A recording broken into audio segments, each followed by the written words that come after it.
Hi guys. It's only the two of us today, but we're really, really delighted to welcome Keith from Our Duty, who is a fabulous part of our movement.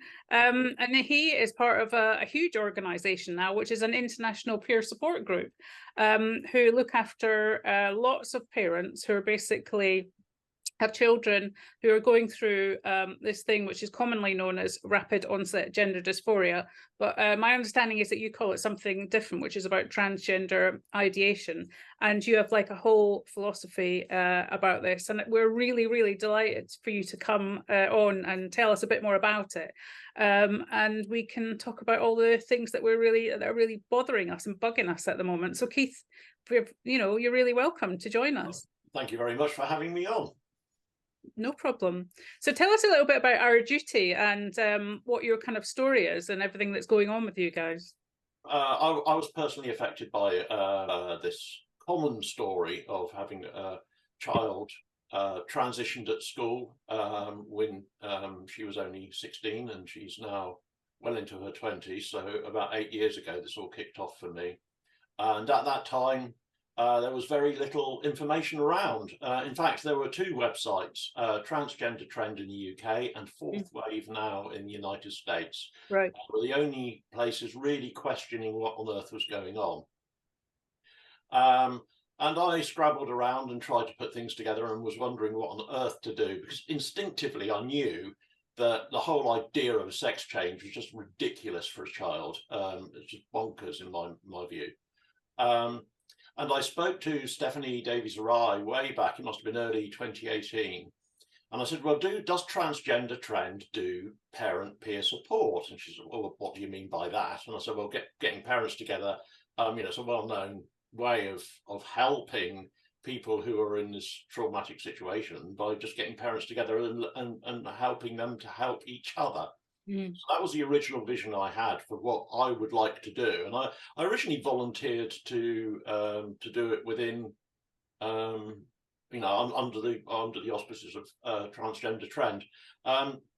Somehow it took on a life of its own, and we grew on Twitter as a Twitter group without a name. And then we had our first real life meeting on the 5th of December 2018 in a pub in London with 6 parents attending. And at the time, we went, we were trying to brainstorm what was going on. And I noticed that Barry actually came to a very similar conclusion when he started broadcasting on this subject. He was saying, "Oh, well, it's all body dysmorphia," and and you realise that yes, but that's only just one part of it, and there's so much more, and we have learned so much over the 5 years since then, and we've developed our practice, and we're very we're getting better every week at helping parents, guide them to help each other to get through that, and that's only one part of what we do now. And what we do can be summarized in the acronym SAVE, S-A-V-E, with S standing for support, which is our original purpose, A standing for activism, and you'll notice that our West Coast American chapter are doing a lot of that. V stands for voice, or the V in advocacy, whichever you prefer.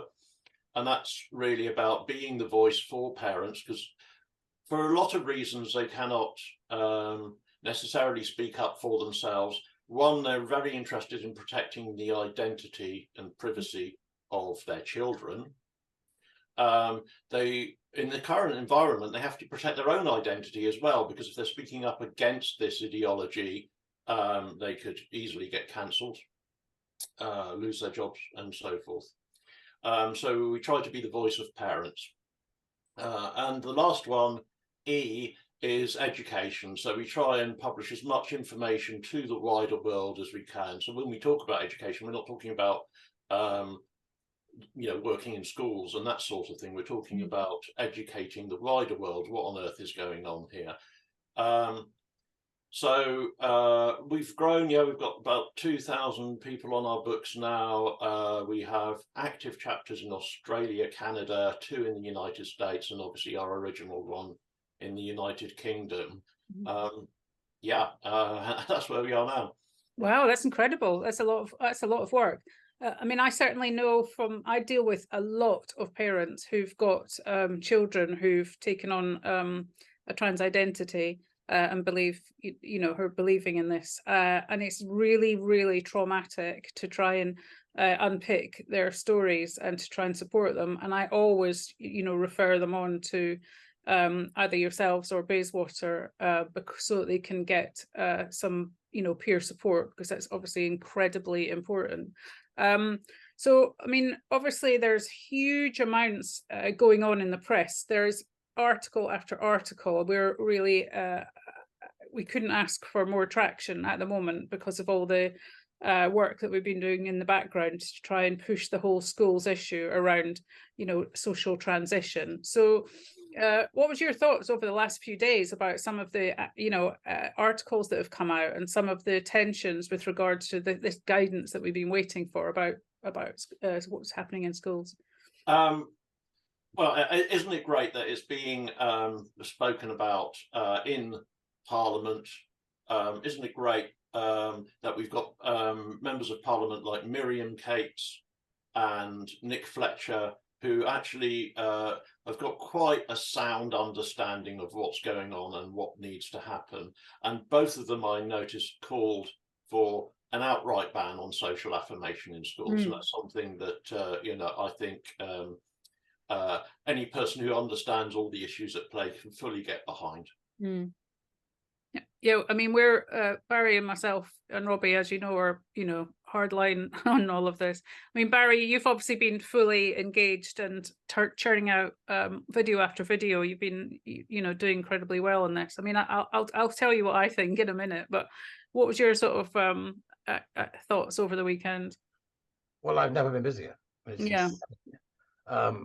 We've got so much coming out, and in amongst all of it, you have to find something that's a bit amusing, otherwise you go around the bend.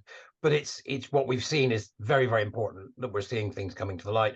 I noticed there was an article about John Money, Daily Mail, and that's coming. And I reposted a video, which is an old documentary about that chap's machinations and what he got up to recently. But what we're seeing is a shift. I think it seems to feel like a shift. Now, I'm very well aware of what Nick and Miriam have been up to, and laudable work that they're doing. They're the same as Keith with his parents, which is just fantastic. And we're seeing movement in this field in all areas. My warrior teachers are all over the place right now. They all bumped into each other at a meeting yesterday in Hyde Park. I met one of them actually on Saturday at a conference that I was at. And he was telling me what he was doing. And I was like, are you a warrior teacher? Because it sounds like it from what you've been doing. And he was. Yeah. See, so there's some tremendous stuff going on with enormous amounts of parents being spoken to by these people, which is really feeding into the whole thing. I was interested in particular to see the article today from Miriam Cates calling for a transparency law or a transparency I don't know what it would be. It would have to be a law, I suppose, saying that all curriculum materials must be available, which was incredibly interesting because that's the same thing as Donald Trump said on the 10th of June. It's funny how this is all coalescing, and it's extraordinary to me. I don't know if you've seen Trump's speech. I did see that. He nails it. Well, whoever wrote it nailed it. Let's put it that way. But again, that echoes with something that Putin said, and that's now doing the rounds as well. It's most peculiar to see two men of the caliber they are, and B, who they are, coming together to say exactly the same thing. It's almost like the horseshoe is just about to join, and they're going, "Don't do it, don't do it." There's madness coming somewhere. So I think we're seeing a move on multiple levels of analysis, but the most important one for me is the work being done by Miriam Cates, as Keith has already said, although I do think the transparency thing is a sticking plaster. I've got a video coming out about that later. I think it's a sticking plaster. Transparency is not the problem. There is a point I'd like to make, Barry, sorry for interrupting you, about the transparency issue. And it's like the devil is in the detail here.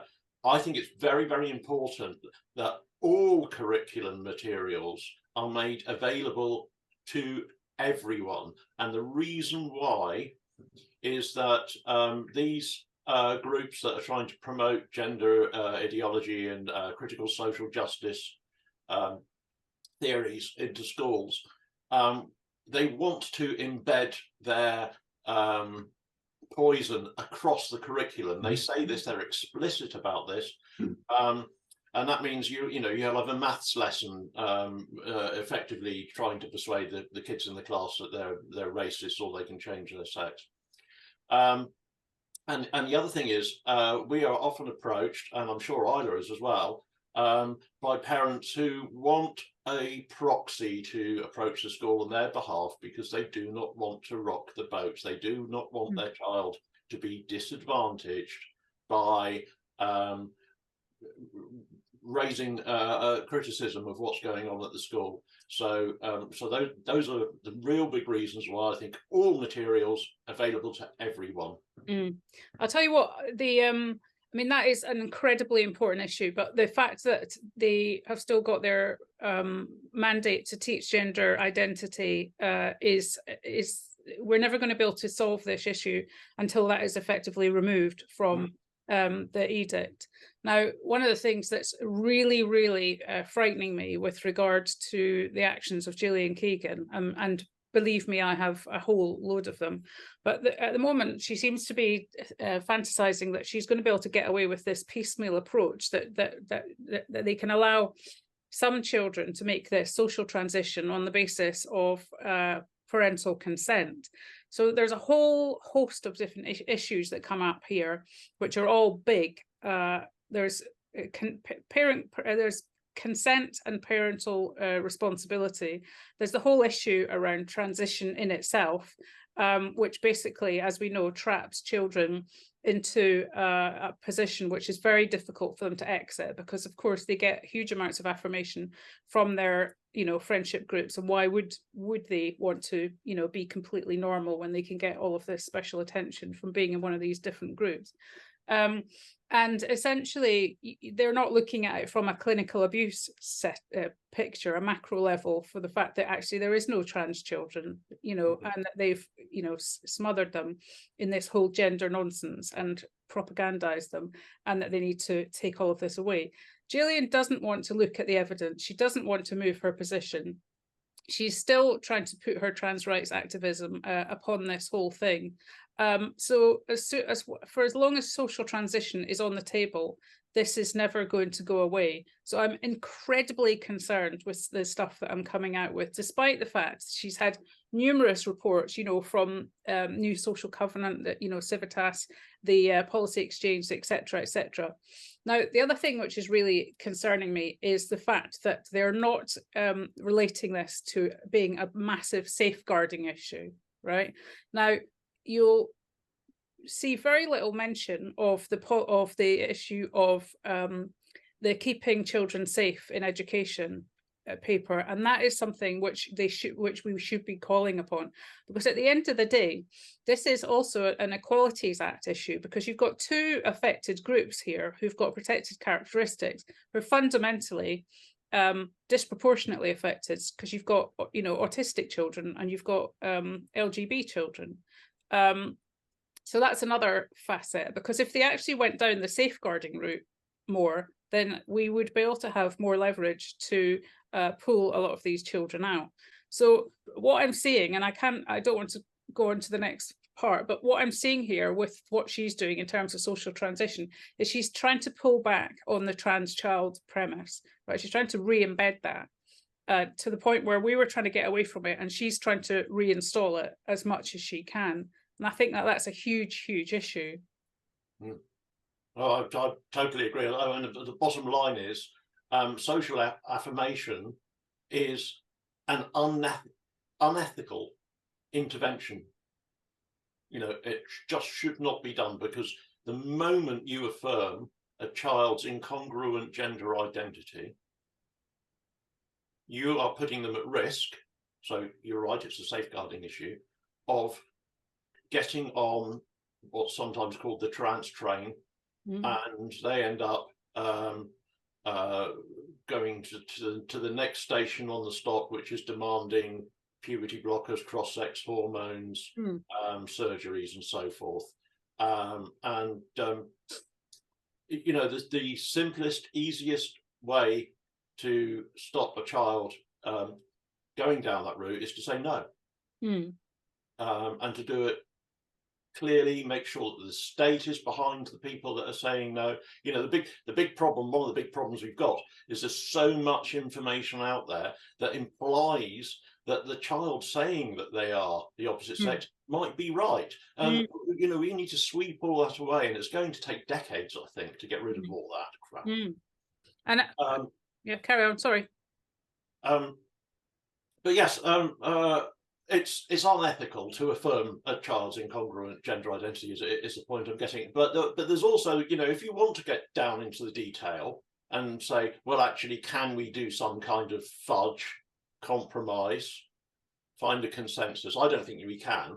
But you say, well, if we allow Freddie to be socially affirmed at school because his parents want it because they've been hoodwinked by mermaids or whoever. But Joanne's parents are saying, no, we're not having any of this, and we don't believe any child should be transitioned at all. You're immediately going to create division, upset, one rule for one, another rule for another, and it's going to create a whole raft of problems. Whereas if there's one simple rule, no social affirmation in schools, it's far easier. It's signing teachers up for absolute warfare and a battle, and also it's like it clinically it makes no sense at all, because all of it's built on a foundation of lies. It's not, you know, it's not pulling the kids out of what we know is an absolute fabrication. The other thing that came up over the weekend was this story, which is also in the Daily Mail today, which came up about the child who was transitioned, and it was a very familiar story to us all, secretly transitioned by school. Sorry, I've got a frog in my throat. Me too. But what was let's have a coughing second and then get back on. What was important was that the child had gone off to a GP who had secretly diagnosed them with gender dysphoria, which is out with their clinical purview, and also prescribed them puberty blockers. And that is the big part of the story that wasn't kind of taught quite enough about, in my opinion. So this kind of private, actions that some of the GPs are taking is a big concern, because you know the parents had no knowledge, and the school had agreed not to socially transition, but actually behind their back had socially transitioned the child. So. I think you bring up what is multiple strands, which as usual cover multiple areas. So you've got the educational issue. Welcome to my brain, Barry. Yeah, which is great. You know, you've got the medical issue and you've got the educational issue. From a medical perspective, there are people who believe in gender identity, and the fact that they believe in it is something we're going to have to recognise. It doesn't mean that we have to entrench gender identity ideology into the NHS or the medical system. With education, there are going to be people who believe in gender identity. That should be given no more truck than anybody who believes in anything else. It's just like a religious belief. Teachers are in an impossible situation. I'm completely torn about this teaching side, and I know that Keith's background is in teaching, my background is teaching. And what we're seeing is a group of people who simply don't have the guidance. And my first question is, hard though it may be, these are adults. You don't need guidance to tell you this is wrong. You just need to look. You know, curiosity is power, Isla. As I tell the warrior teachers, you know, you just need to look. So my concern for teachers is that we've got a group of teachers, a swath, you know, an enclave or whatever you want to call it, of teachers who have been taught this Paulo Freirean nonsense and critical social justice that Keith mentioned earlier. And that's been taught to them as if it's gospel, and they don't know any different. You aren't going to cure that unless you take definitive action. And that definitive action needs to be very clear, crystal clear, that the framework of belief that includes gender identity ideology has no place in British schools at all, because they're not just, it's not that they're teaching it, which they are in some cases, they're practicing it. They're practicing their nonsense religion in schools. They're essentially doing that. And then anybody, as Keith says about his parents, who my heart goes out to, any parent who speaks up is treated as a heretical blasphemer. This is blasphemy laws by the back door. This is blasphemy. It's the old religious reasserting their control over knowledge, which of course to those mindsets that they see as the power, which is what makes what we're seeing being taught in schools so unbelievably troubling. If it's being taught in schools to that manner, we're not stemming this by just simply saying, well, it's all right for some, innit? Some can do it, right? Nobody can do it, right? It needs to be called out for exactly what it is. There is no such thing. It's got to stop, full stop. Now, that's not going to happen while Gillian Keegan is doing what Gillian Keegan is doing. And that's my biggest concern, as you know, because we've already discussed this earlier, and I expect you've seen my video.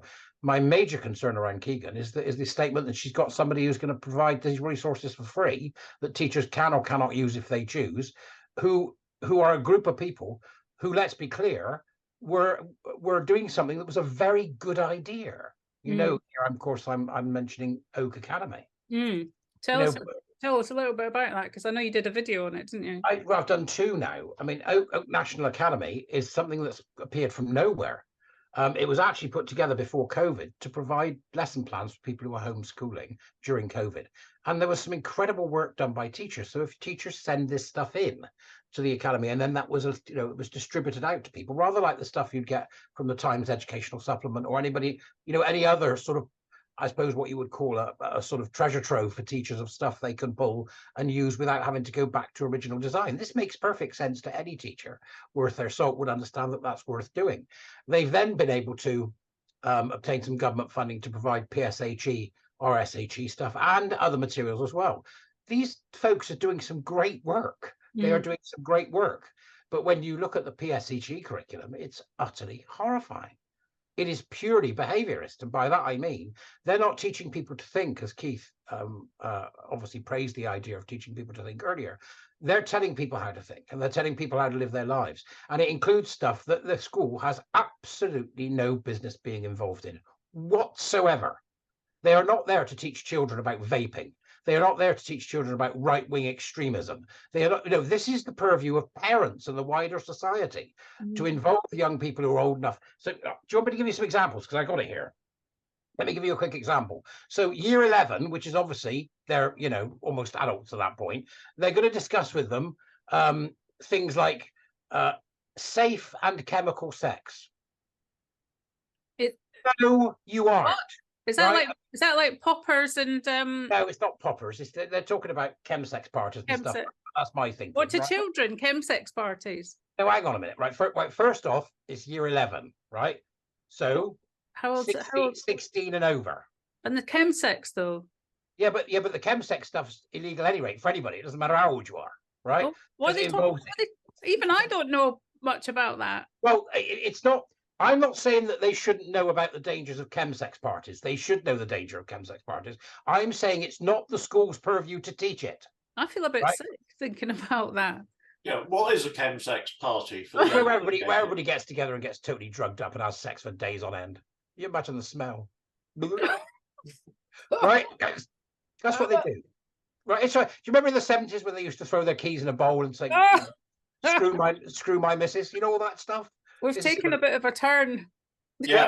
Right. Okay, yeah. So in addition to that, for example, they've also got right-wing extremism and the dark web. Who the hell are they talking about? What? Jordan Peterson? What do they mean by right-wing extremism? Women who want their rights? Is that what they mean by? There's no left-wing extremism in the curriculum, right? So I went to look and see exactly what's going on, and I did a video where I went to see who the top guy was, the top dog, so to speak, and I found him, and he's a full-on TQ plus nutter, ill-informed, or stupid. That's the only three possible outcomes. When you look at this guy's career and what he's done, he's doing absolutely amazing work on multiple levels. And then this, you're like, right, okay. Because, I mean, he absolutely threw gay people under the bus by saying that you should be thankful to, the trans black queer person who gave you your rights. It's extraordinary that this person is being given government money to run stuff for schools when it's blatantly obvious within 5 minutes of looking that he's completely captured by the TQ plus ideology. So what we're seeing is the overreach of schools. This is nothing to do with schools. Nothing. They're trying to teach them how they have to think, not how to think. I'd love to see the curriculum for the dark web and right-wing extremism, wouldn't you? Because they're going to be talking about Ben Shapiro, Jordan Peterson, or are they going to be talking about Andrew Tate? Where do they draw the line? Right? Where do they draw the line? And what makes Andrew Tate right-wing rather than left-wing? And what makes Jordan Peterson right-wing? They're politicizing the children at 16, right? And then, of course, parents won't have access to this. So they won't have access to it, right? So from my perspective, if you're 16 years old and you want to know about that stuff, it is not the school's job to tell you. It is not the school's job to be taking this much of an interfering approach to young people's lives. And this starts from year 7, right? So you've even got stuff in here. I mean, they've even got, so when they get to year 8, year 9, which is 14, then they've got eating disorders, body image, child sex abuse, abusive relationships, peer pressure, religion and culture, identity, and LGBTQI+. Is it any wonder these kids are depressed? To me, as an individual that looks at this from a cultural perspective, I see this for the behaviorist BM Moffat is, because that's exactly what it is. If you want to take it down from culture and take it to politics, this is the lunatic left. You know, have sex with your Afghan, here's a 150-page manual. Right? So it's the other end of the sex should be between man and woman and it should only happen in the bedroom and 2 kids stuff. So so what they're doing is they're positing a situation whereby they're taking the place of the parent in the education of the child. And this cannot be allowed to stand. This cannot be allowed to stand.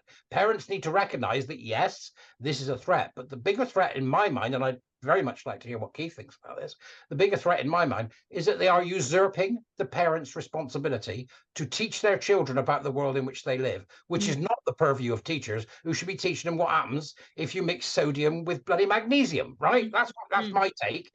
And secondly, that we have to make sure that parents understand that parenting is a doing word, not a being word. Right, so we need a resurgence of parental responsibility. If there's no left-wing extremism in the curriculum, isn't that funny?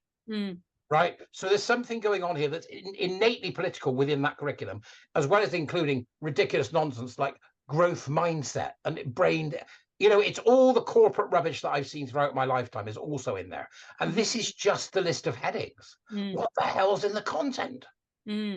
What the hell is now? It may be that teachers have sent this all in and there's content that's available there. And we may simply have a situation where nobody is qualified to or knows enough or is capable of looking at it and going, right, that's a power and oppression narrative. Okay, that's straight out of queer theory and gender ideology. All right, that's critical race theory. Nope, rejected. Right, so it could be a quality issue because there will be hundreds of good teachers who in their own time have put together resources for schools with every good thought there can be. There is no nefarious thing here, I don't think. I think it's simply a matter of the influx of information is so much. Back to what we said before about the transparency issue with Miriam, parents are busy folk, teachers are busy folk. You ask a head teacher, he'll tell you they're inundated. They are very busy people, right? So this obfuscating and screwing around really will only end in my book when we do 2 things.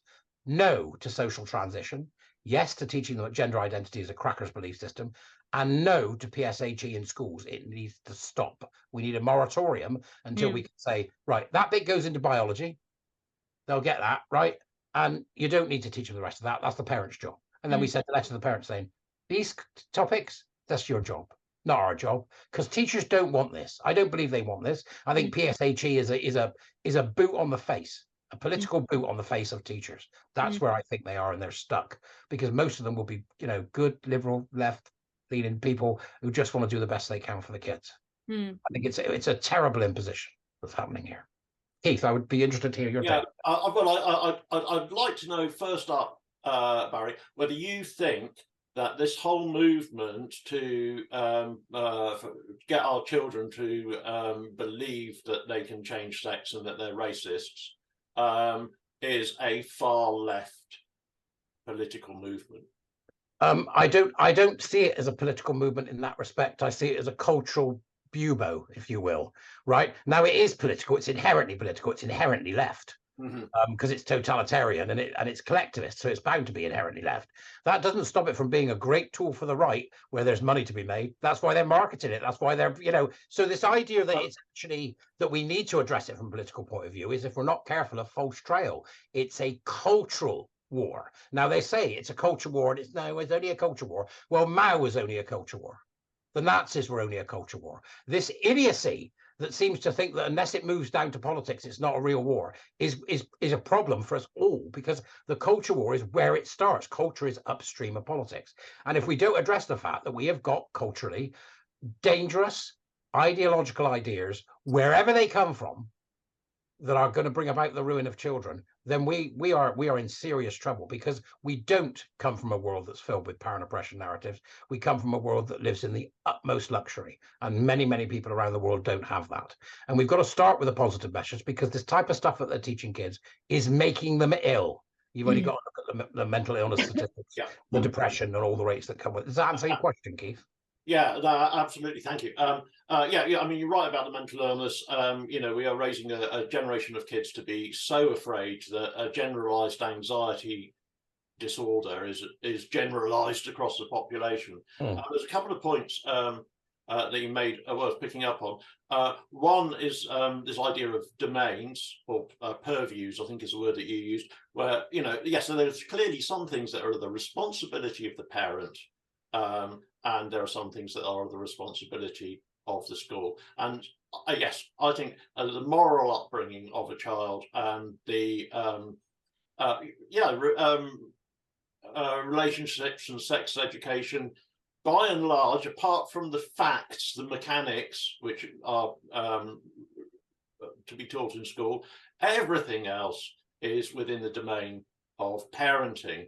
And the other point that you made, which I would like to amplify as a good one, when you said that parenting is, you know, is what you do rather than what you are, absolutely right. You know, it's and I go a little bit further than that, in that the parents that we see that are able to get their children out of this, because that is possible and it does happen, once they're sucked into the hole, they can be helped out, but that requires classic good parenting and a healthy dose of parent as leader.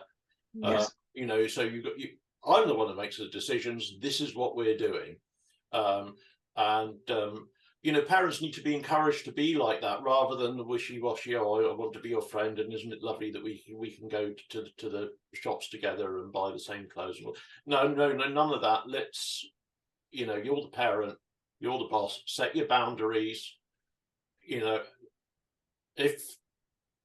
and we can talk about mobile phone usage, maybe that's for another time, but you know, these devices are a vector for sending these rubbish ideas into kids' heads just as much as schools are.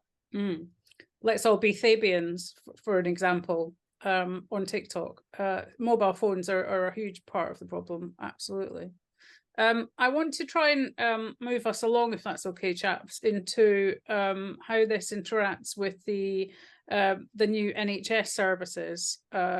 So basically, you and I, certainly, Keith, will have completed our NHS interim service specification stakeholder feedback, which went in on last Friday.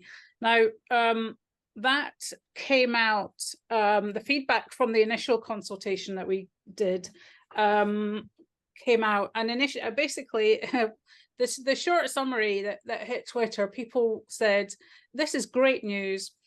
Puberty blockers are off the table. You know, this is a win. It's all very good news. And I looked at those tweets and thought, I think you are confused, because this is not the case whatsoever. And obviously we were party to a stack of paperwork, you know, so big, which basically told a completely and utterly different tale. And essentially my summary is that this is GIDS 2.0, except for a much better, much stronger ideologically captured service. And we're in big trouble, and puberty blockers are very much on the table. Trans kids are back on the table. Now, talk to us a little bit about what your hopes for were when you wrote your specification, because it's worth saying that none of what was said by gender critical people made it into the final output. It was Mhm. all wholly, and this is my opinion, wholly from the other side. Oh, absolutely. Yeah, we spent weeks putting together, I don't know how many pages it was, a submission in response to the consultation on the draft interim service specification. Yeah. And yeah, you're absolutely right. When they finalised the specification, it had not changed in any material sense whatsoever. And you're absolutely right to pick up on the extra stakeholder consultation that they issued around the prescribing of puberty blockers.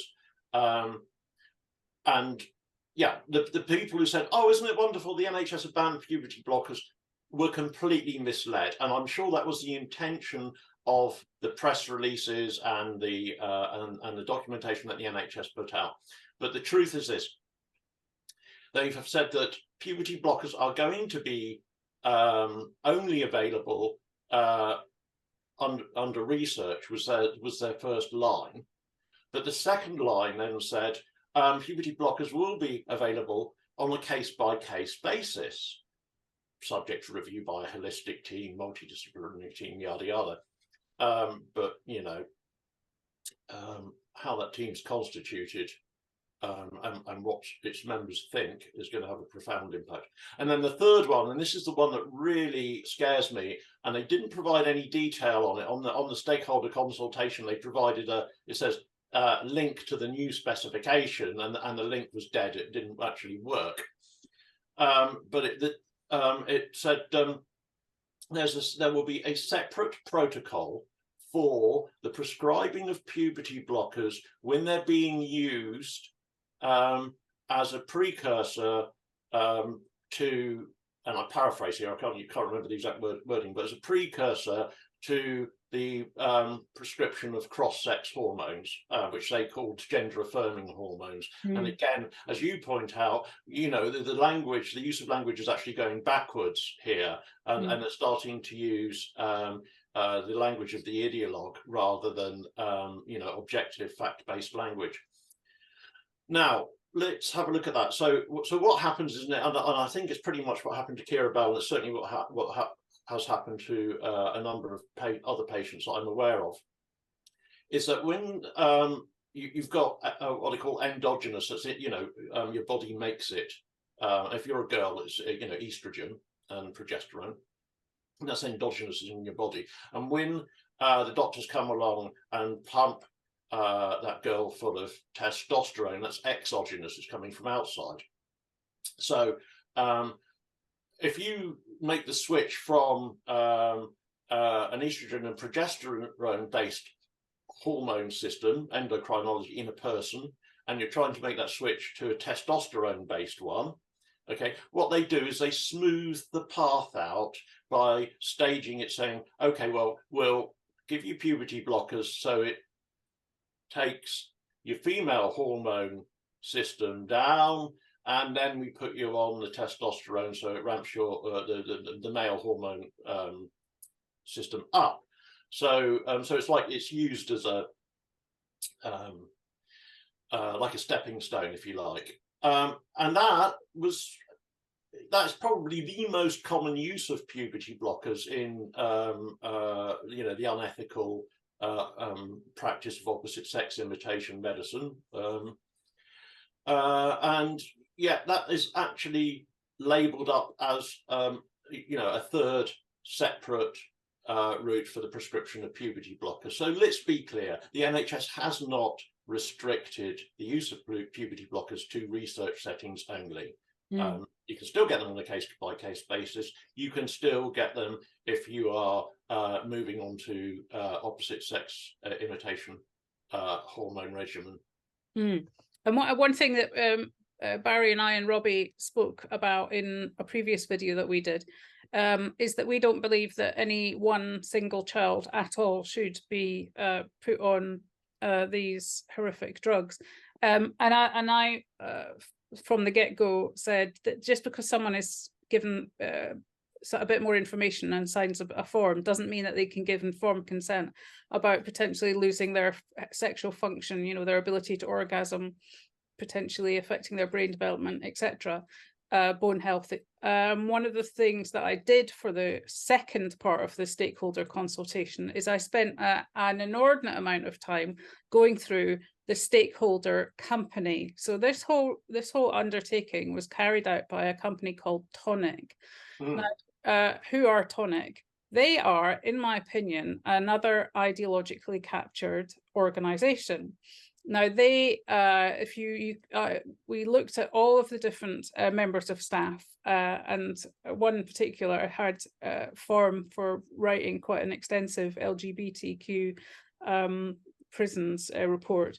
But essentially what I then did is I went through all of their literature review and all of the papers that they'd utilised, and I followed their methodology for their evidence review. And what I basically thought was that they had told the story as they wished it to be told. And they'd also left out other aspects because they were inconvenient to them. And so the whole narrative was set out from the get-go. And obviously I kind of filled this these points in my next stage of my report.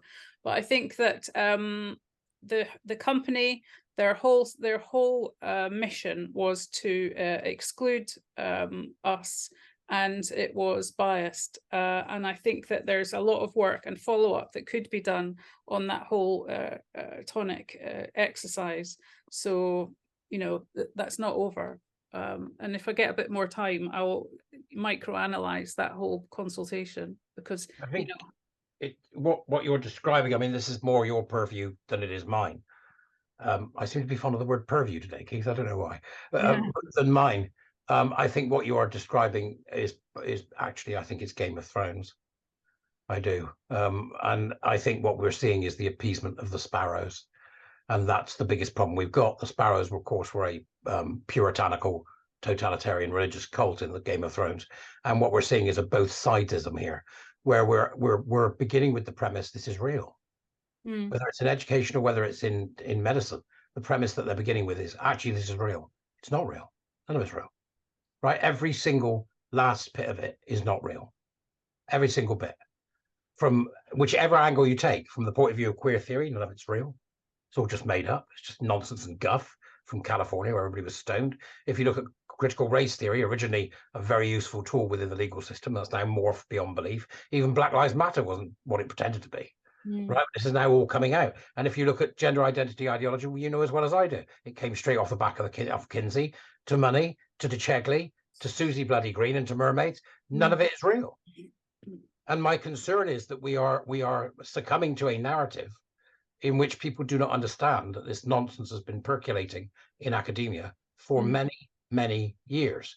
And that the first premise of any report, whether it be by Hilary Cass, who I understand must be doing a very difficult job in an extraordinary situation, but any premise should be, none of this is real. There is only a child with distress. How do we deal with that child with distress? Well, the first thing is education. What do we do about the parent? Education. Well, lay it cold and hard. I've said this before. You lay it cold, you lay it hard, you give it all, as bad as it gets, and then you tell them, "Is that what you want for your child?" Well, there was no mention of any epidemiological inquiry about what they would do about this, you know, social contagion, about the fact they had all of this data, or, you know, they would make mention of the fact that they were they were going to do autism assessments, but no mention of what they would do in light of that. You know, would that then exclude people? Well, I think it's an interesting factor, and really it was. I hate to harken back to the orange guy, but that speech by Trump, whoever wrote it, was very concise, and it certainly is needed to be listened to, just so you can see what's going on. It strikes me as who wrote that knows exactly how to deal with this. You know, it's what we're seeing is that the states bizarrely go further in the extremity of the damage to children, but yet seem to be turning around at a far faster rate than we are, which makes me think that the British are the Ents in Lord of the Rings. You know, it's a long time to do. So what we're seeing is I believe it is an attempt to both sides this by saying, well, actually, if we do this, nobody will get hurt. No, if you do this, everybody will get hurt. Everybody, right? Because the only solution to this Hobson's choice is some folk are going to get hurt. That's what culture wars do. And the sooner we swallow the bullet, not the bullet, what do I mean? swallow the medicine. The sooner we swallow the medicine or take the bullet, the sooner we can end this. You know, the Cass report should have begun with the words, gender identity ideology is a belief system and has no foundation in science. That's the first line. And if that wasn't the first line, we start again. Now, secondly, before I let you come in, Keith, I'm rabbiting, but before I let you come in, secondly, what we're not seeing is a holistic approach. When they're talking about holistic approaches in the Cass report, what they're saying in the specifications for the NHS, what they're saying is we're doing a holistic approach within the walled garden of the belief system of the genderists. It's that simple. That's what they're doing. They're simply playing in the same puddle. I think the problem we've got is that there was, as we know, a strict remit given to Cass. It will be within these boundaries and no further. That remit's not wide enough, and I keep saying it. People must be sick to death of hearing me say it. We need a full public inquiry that examines education, business, charity sector, NHS, quangos, anybody else, to see whether or not they're infected with this virus, which is what it is. What it is, a parasite or a virus, as Gadsab puts it. And I think that until we get somebody who's able as a politician to stand up and essentially say, okay, we're going to end this, that in fact, it's just going to continue to fester and bubble and keep popping up again and again and again, because you only have to look at that curriculum for PSHE, which has come from many teachers, I imagine, all around the country who are doing work for them, that we've got an endemic problem. And that endemic problem is that people believe this cobblers, and it's got to stop. Well, you're going to be one hell of a politician that stands up and goes, okay, folks, you want me in power, I'll do X. And we need somebody that would do that. And at this point, I think Rishi and his crew, I don't know what the hell they're playing at, if they're going to stop this culture war from becoming a real political war, should stand up and do so. Well, I can't see that happening. Can you? No. In which case, what's the next 5 years going to be like? Hell on earth. Hell on earth. Keith, what were your because I want to take us into another territory. What do you want to round him up? Well, obviously, I totally agree with Barry. You know, we need to be totally objective about this. But I just wanted to make a couple of points about the Cass review while we're on that subject, and then, yeah, obviously we'll move on. One is that when the Cass review was first established, yes, the remit was wrong. It was certainly wrong in terms of age. It should have gone up to 25, because that is actually the NHS long-term plan for mental health, is to actually define adolescents out up to 25, and there's a programme in place to do that. So why on earth the Cass review wasn't aligned with the NHS stated strategy of making adolescents go to 25, I don't know. Second, the Cass review, when it commenced, and I highlighted this at the time, so we're talking well over 2 years ago now, was they said they were going to seek consensus. And here we go.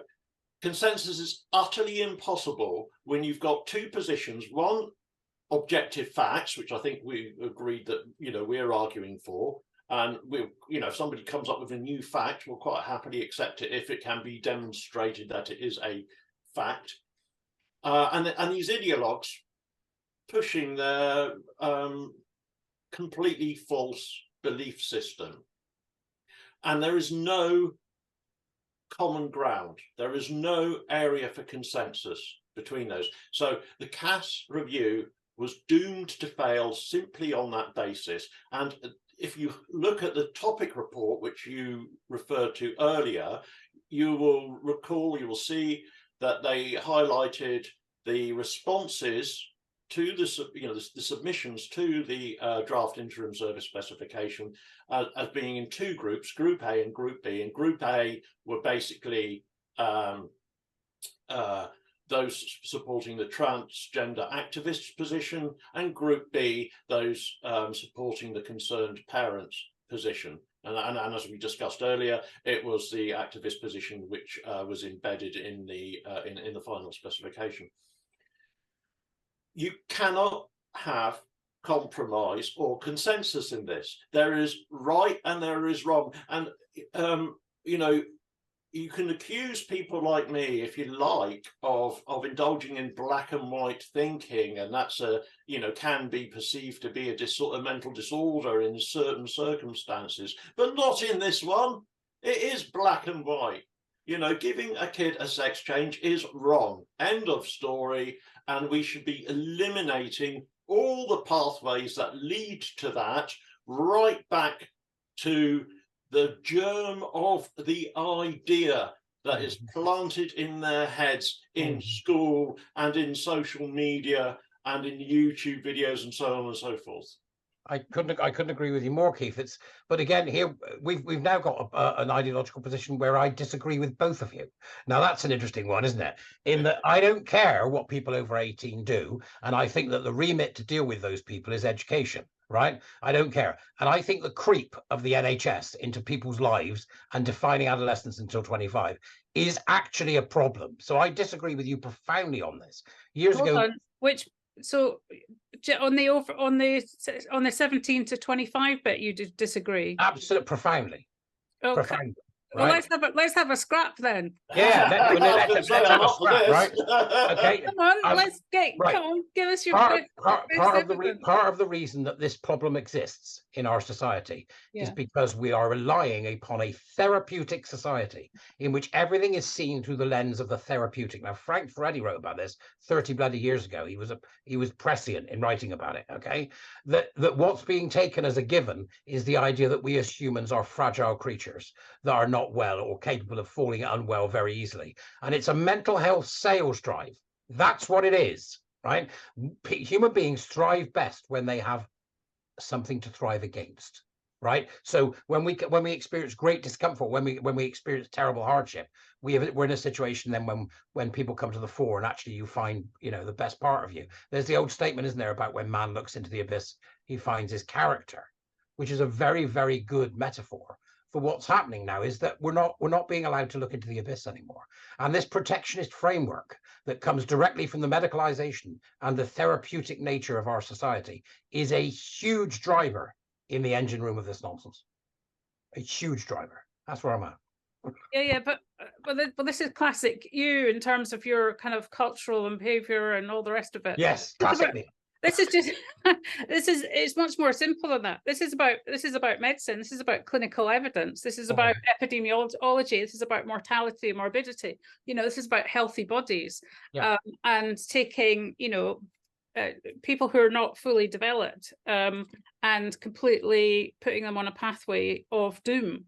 No, I agree. I wasn't talking directly about that.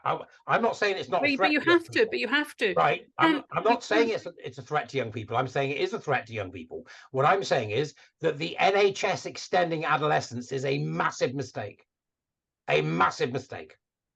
They're going to say that they're saying that if we get talking, Keith, you just have to jump in. Go on, Keith. Yeah, right. Give him a gap. Go on. So what Keith said was that they're extending adolescent mental health to 25.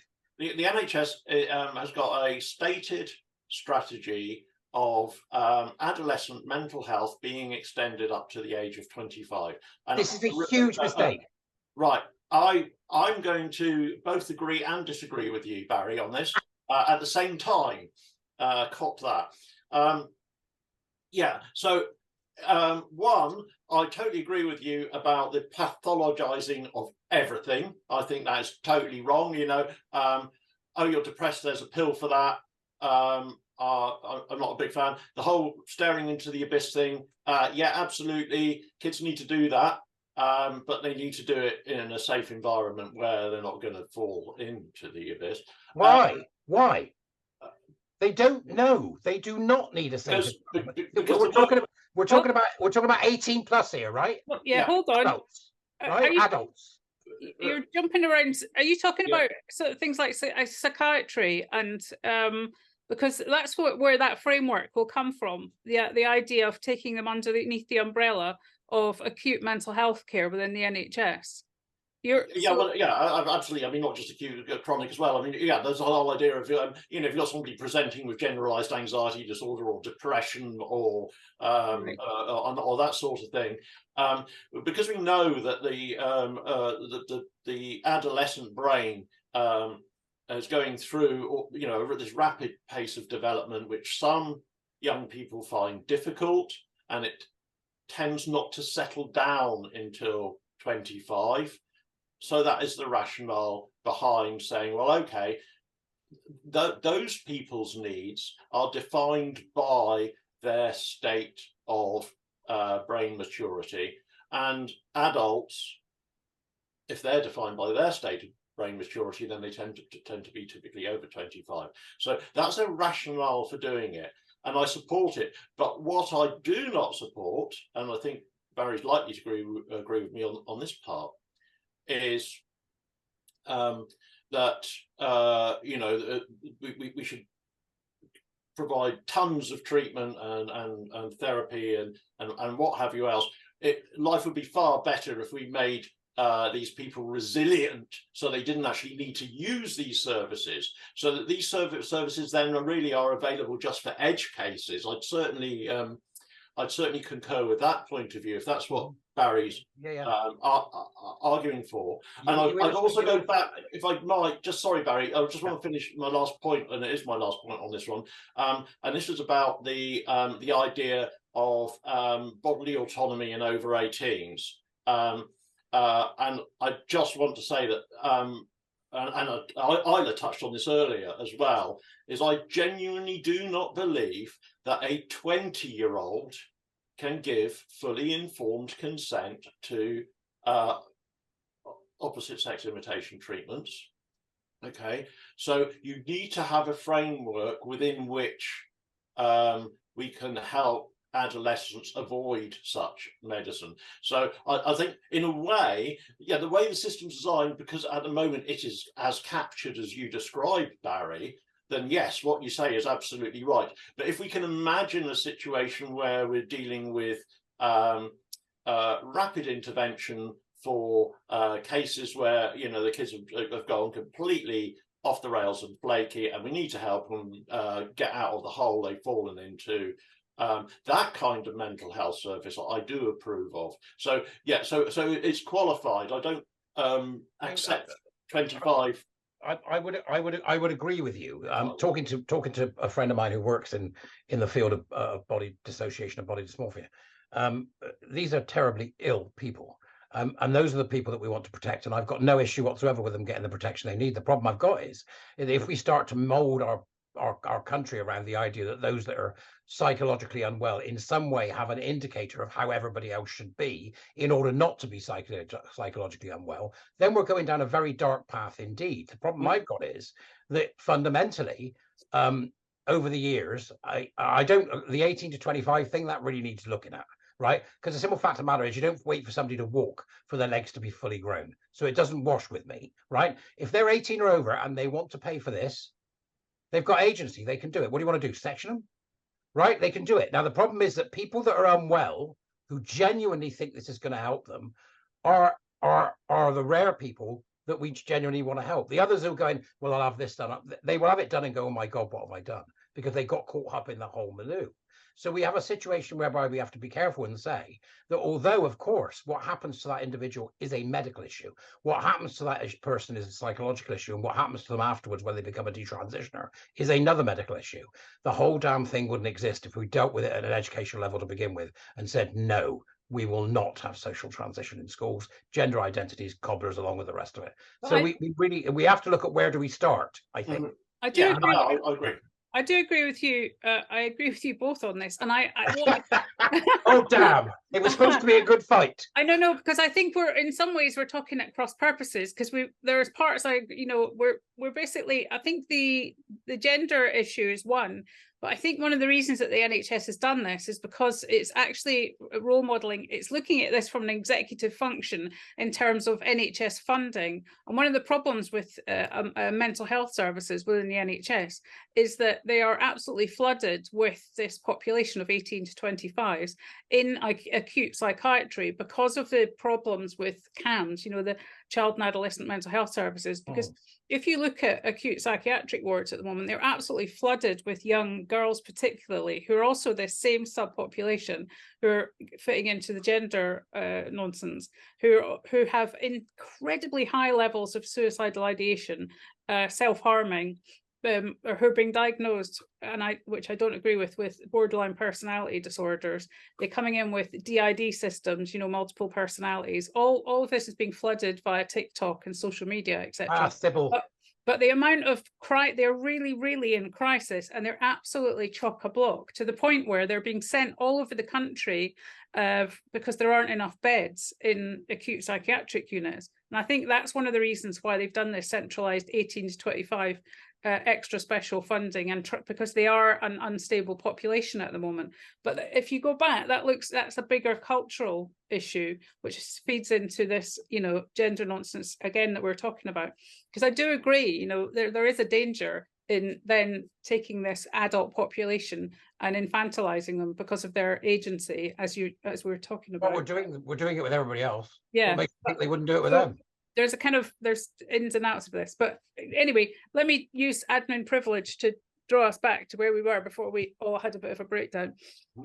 So we were talking about the executive function in terms of funding, and one of the things that we looked at with the NHS service specification and how this interacts in terms of puberty blockers and the new GIDS 2.0, etc., is the form. This was set up and written, so I don't believe that, and we did a video on this, Barry and Robbie and I, we believe that this wasn't done by Dr. Hilary Cass. This was done by the Specialist Commissioning Group with James Palmer and Michael Brady and all of that team. Now, one of the things which happened was that some of the people who were part of this commissioning in writing the new ideological service were some of the previous GIDS staff, who then have now left, and they have now set up this new service called Gender Plus. And it's Gender Plus that I now want to talk about, if that's okay, because I think that this is an important story that needs to get out there. Now, Gender Plus is obviously sitting in wait now, okay? So they are waiting for the news to, you know, this final setup to be revealed. And they're essentially ready to go. Now, some of the things that I'm incredibly worried about with them are some of the people who are in situ. Now, they're all clinical psychologists. So if you're looking at their website, you know, they're all called doctor, but they're not clinical, they're not medical doctors, they're PhD doctors. What the person who they have down as the person who will to be doing clinical prescribing is a nurse called Paul Carruthers. So that's that part of the story that I want you just to hang on to. Now, what I think that they did, and is I think that they had involvement perhaps in the design of the new GIDS service. And they had some knowledge. And what I think that is happening is that they know that they will benefit, because if the puberty blockers are on the table via these research trials, and they can then go off and attract parents into their private service potentially to prescribe them puberty blockers, because that's also within the interim service specifications, that anyone who is privately on them will be effectively welcomed into the NHS system and almost fast-tracked onto a clinical trial. So private clinics will benefit. Now, one of the things which I think is interesting about these people, so there's this person called Dr. Iggy Moon, who you will know, who is a real trans activist, who's part of this coalition against conversion therapy, which is a kind of, you know, gender affirmative person. They also have Dr. Aidan Kelly, who will be another familiar name to you, but there's another person who I want to talk about for a little bit, and this person is called Enrich Kritzinger. Now, he's the director of the company Gender Plus, and his wife Samantha. Now, let me just read you. This guy has written a book. Now, this is the thing that I think is interesting about this whole story of Gender Plus. He wrote a book, and the little blurb for the book says, "Growing up in insecurity without a father's love, suffering sexual abuse at home and then at school, Enrich fully embraced the gay lifestyle. His search for love was insatiable, but ultimately he felt empty, disappointed, desperate and unfulfilled. But through a growing relationship with Jesus Christ, Enrich allowed God's unconditional love to permeate and saturate the delicate areas of his gender and sexuality. Today, happily married to Samantha, his passion is to reach people like the old him, who are trapped in gender and sexual confusion. this story invites the reader into a radical, loving, life-changing relationship with the Heavenly Father, challenging and inspirational. Now, this guy is now running Gender Plus. So what does that book, the spec for that book, say to you about what a guy running a trans clinic? Because I know what it says to me, but what does that say to you? What's gay conversion therapy? Okay, what does it say to you, Keith? I haven't really had. I'm a bit of a slow thinker, so I tend to digest things over a bit of time. Yeah, it's okay. So let me give you a bit more information then. So on his Facebook feed, he it's serious. We're talking mega Baptist, I think, hallelujah type of serious. From America? Him and his wife, South African. Right. But the other interesting thing that I think potentially is that, and obviously I'm sort of thinking gender GP here.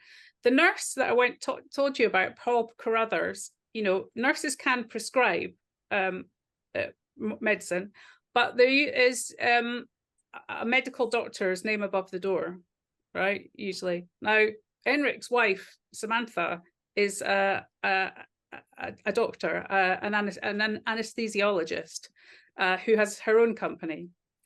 So I'm suggesting potentially that she is the name above the door. And all the information that looks to me is like a very interesting idea about potentially, homophobic Christian type of, a bit confusion. And if it's not, and I'm wrong, I'll happily, hold my hands up and say I think that's wrong. But for me, I think that this all sounds like a very, very dodgy setup. I think it's extraordinary. I think it's quite extraordinary.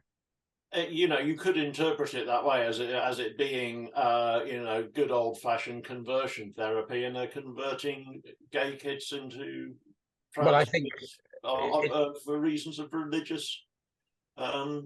Fervor. Well, yeah. It's, I think I'll tell you what.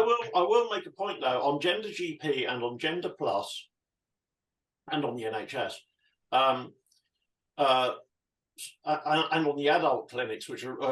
It's almost like why do we need Gender Plus? I suppose it's for the under 18s, because the over 18s at the moment they can just walk straight into Indigo in Manchester and get what they want. And it's easy peasy, and they describe themselves as bi trans, for trans, and I rang the alarm bell on this over 2.5 years ago, and nobody seems to have taken a blind bit of notice of it.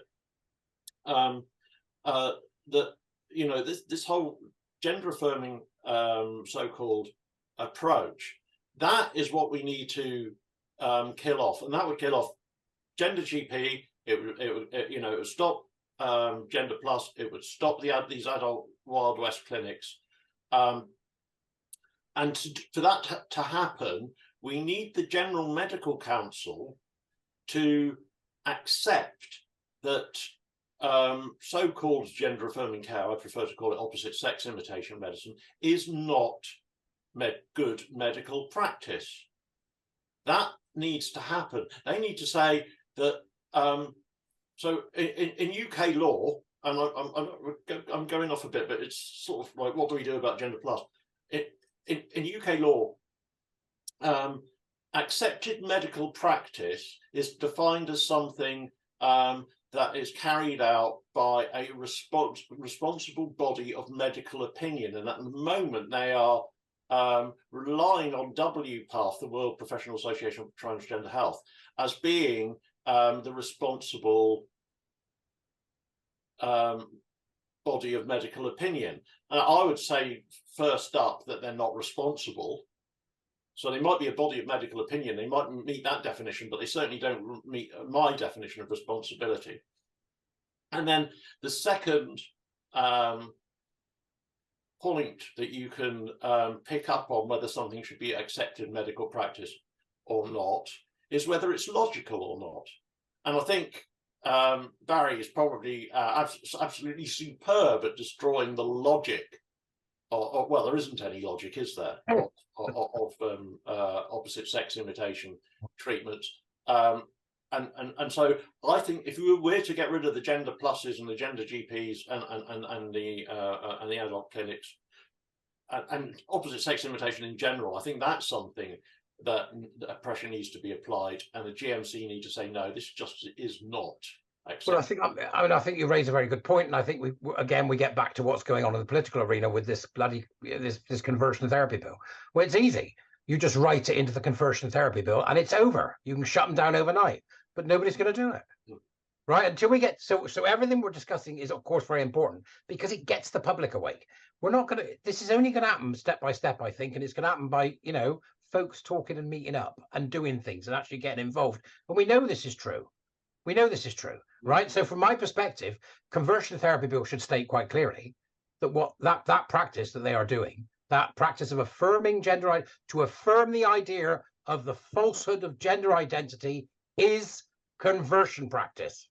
It's that simple. And it should say that in the law, right? And then all you do then is arrest them and prosecute them under the law. Right, but no, they won't do it because nobody will make a declarative statement because we haven't seen a leader since I don't know when. Give me a leader. That's all I want. I don't care which side. Just give me a bloody leader, and then we'll deal with the fallout afterwards. Right? Let's get this. People keep saying to me, "Oh, they're going to come for you next." I know they're going to come for us next. What do you think I've been doing for the past 4 years? They're going to come for the gays next, which is exactly what's on the list. If you're that way inclined.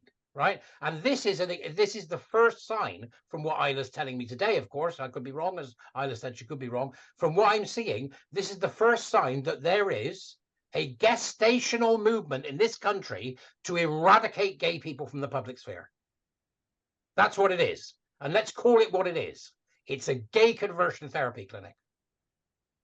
That's what it is. It could always been that from the start. Could be completely wrong. Yeah, of course we could. Yeah. Why would you be a super duper, why would you have written a book with that story, then set up a clinic like that? It's very odd. Well, I don't think it's odd at all. Honestly, I don't think it's odd at all either. And the reason I don't think it's odd is because what came out of the NHS specification guidelines that we discussed earlier on in this session gave them the footing for the business plan. Yeah, it gave them the footing for the business plan, and all they're doing is building a business. And that business's product is despair, the destruction of the body, the exploitation of young people. That's what it is. It is a business, if we're right, wholly based upon the idea that there must be a flesh sacrifice to please the cult. It's disgusting, and it's interesting because Keith mentioned Indigo. Good choice of name, that, wasn't it? Remember the Indigo children? Good choice of name, right? None of this is by mistake in some circles. And I always say at Hanlon's Razor, I think we've covered this in the Warrior Teacher program either. Hanlon's Razor, never put down to wickedness what you can put down to stupidity, but the spiders are still there whether you like it or not. And every now and again, one crawls out the woodwork, and we need to identify who these people are and get them gone. I don't believe in coincidences. This is a big picture thinking. Yeah. Too many things are all slotting together at the moment. If we're right. Yeah, if we're right. And I would certainly advocate, being 100% on it, as it were. I do sincerely hope you're wrong. But what's that old saying about a conspiracy theory? About it in 5 years later, it becomes everybody goes, oh yeah. Well, I mean, it's that old thing about just because you think everybody's against you doesn't mean that they aren't. Yeah, it's that idea that actually sometimes paranoia is justified. Curiosity is justified. Yeah, absolutely. So I think all these things demand scrutiny. If it looks like a duck and walks like a duck and quacks like a duck, then yeah, let's make sure that I mean, that blurb on the book, yeah, is every homophobic trope in the the It is, isn't it? I haven't read it. I'll take your word for it. But I haven't read the book, but that blurb made me. It's like, okay, right. That's a bit weird. I'm sorry, I haven't read the blurb, but I'll happily get back to you on it, and I'll probably end up agreeing with you. Keith, sorry, I just want to pick up on one thing that Barry said, and that is that the world, our country, is crying out for some leadership on this. Absolutely right. You know, we might have it in the likes of Miriam Cates and Nick Fletcher, who we mentioned right at the start. But yeah, we need somebody bold as brass to stand up and say, look, this is absolute tosh, and this is what needs to be done about it. And I am going to plough on and plough on and plough on until I get all these things done about it. And that is what we all need. Mm. Grand. Do you want to sign us off then, Keith? You know, it's been really, really lovely to have you. I've enjoyed talking to you very much. I think we've covered lots and lots of issues. You know, I know that Our Duty will go from strength to strength. Have you got other countries that you're hoping to set up in, or what's the plan?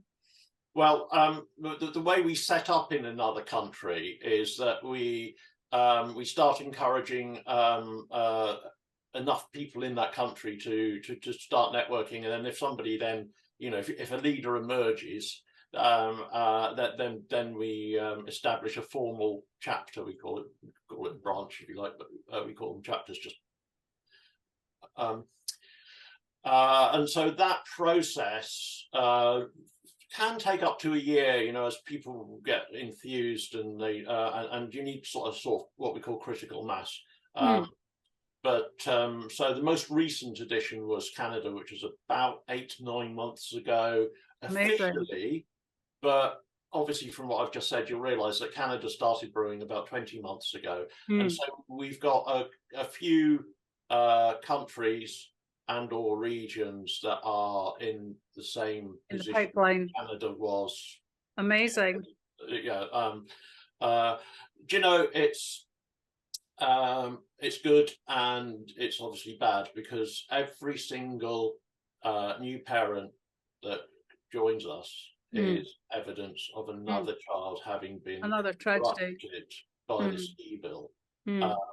And it's another family that's been torn apart. I mean, the heartbreak, the grief, the actual mental trauma on the parents alone is huge. And of course, you know, what is happening to their children is 10 times worse and more. So it can be very emotionally draining. But yeah, those parents that are actually willing to stand up and do something, they are absolutely amazing. And you know, the highest profile one now is Erin Friday in the United States. I think she's absolutely incredible. You know, it takes a special kind of person to actually to stand up and stick your name on your head and go out and do this. Yeah, definitely.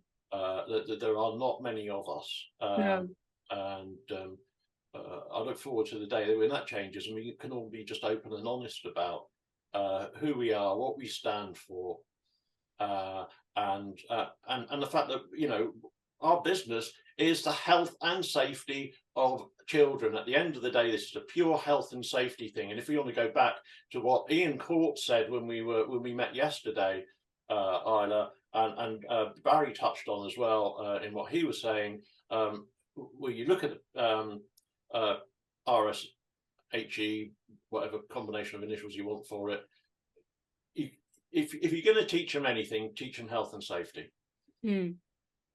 Well, that sounds like a good note to end on. So thank you very much, lads, and all the best. Great to see you. Indeed. See you later. Take care. Bye-bye.